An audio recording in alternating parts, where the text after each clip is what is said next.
Explorers in the further regions of experience.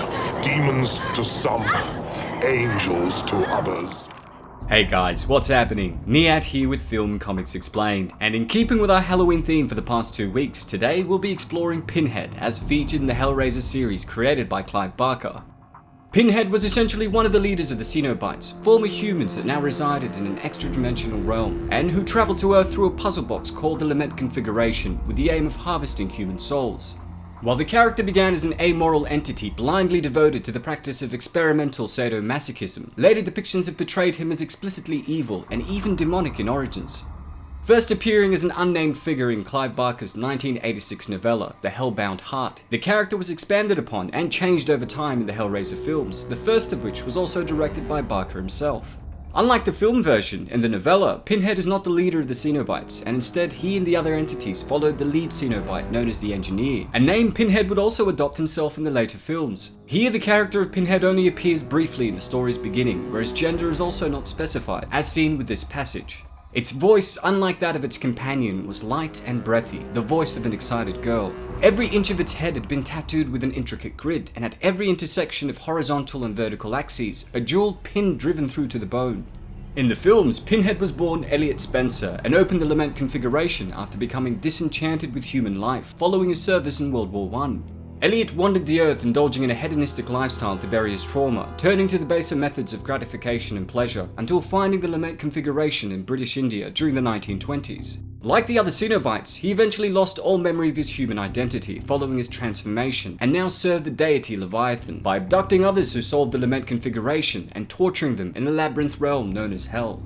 According to Clive Barker, as the writing of the Hellraiser script took place during the height of the slasher film renaissance, his intended portrayal of Pinhead as an articulate and intelligent character was initially not well received by producers, with some suggesting that Pinhead should act more like Freddy Krueger, while others thought that he should be a silent character like Michael Myers. This was actually one of the reasons that he decided to helm the project himself, as he believed Pinhead's personality was evocative of Christopher Lee's portrayal of Count Dracula, stating, "Part of the chill of Dracula surely lies in the fact that he's very clearly and articulately aware of what he's doing. You feel that this is a penetrating intelligence, and I don't find dumb things terribly scary, I find intelligence scary, particularly twisted intelligence, and it's one of the reasons why Hannibal Lecter is terrifying."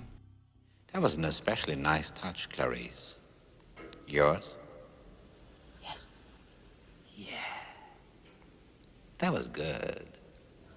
Pity about poor Catherine, though. Tick-tock, tick-tock, tick-tock.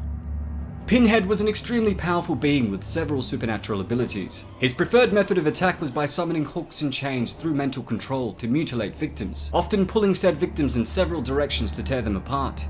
In the films, Pinhead was seen to be highly resistant to damage and direct assault, being able to resist both gunshots and futuristic energy weapons. In the series, he's also displayed reality-altering powers, creating objects out of thin air, teleporting, creating explosions at distances, and deceiving opponents with illusions, as well as being able to create other Cenobites from both living and dead victims. In order to act in the physical world, Pinhead needs to have been purposefully summoned through the Lament Configuration, with desire and intention playing an important factor in the consequences for these actions. This was clearly seen in Hellraiser 2, when Pinhead stopped the Cenobites from torturing an emotionally traumatized girl who had been manipulated as a proxy into opening the configuration, stating, "It is not the hands that call us, it is desire." However, by the third film, he temporarily eliminated these restraints, allowing him to wreak havoc indiscriminately upon every human that he encountered.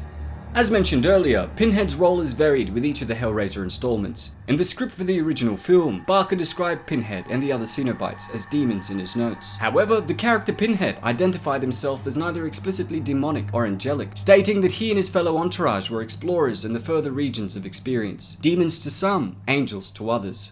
The second film reinforced the notion that the Cenobites were demons by depicting them as denizens of a realm called Hell, a maze-like dimension ruled over by an entity known as Leviathan, where they subjected their victims to emotional and psychological torture.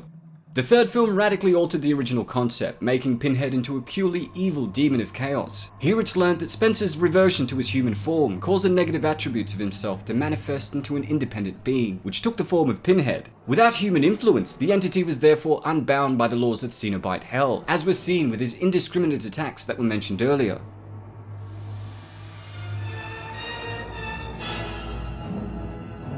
Shall we begin?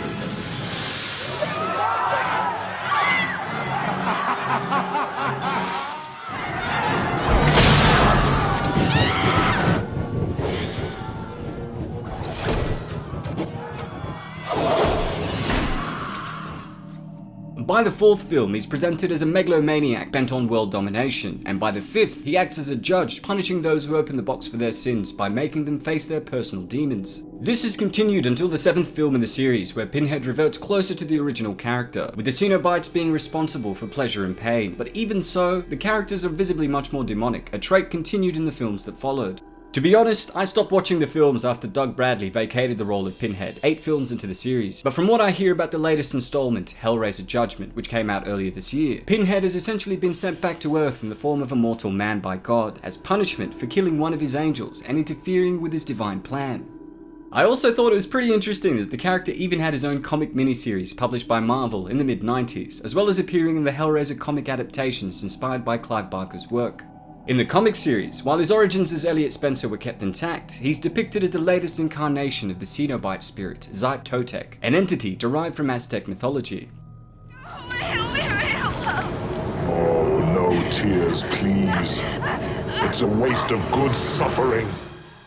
Well, that's all for today, folks. Big thanks to all of you guys who requested we take a look at Pinhead from the Hellraiser series. Don't forget to hit subscribe and click the notification icon to stay up to date on all my content. And if there's anything else you'd like to request, please don't hesitate to ask. As always, it's been a pleasure. Nihat here with Film Comics Explained. Thanks for stopping by.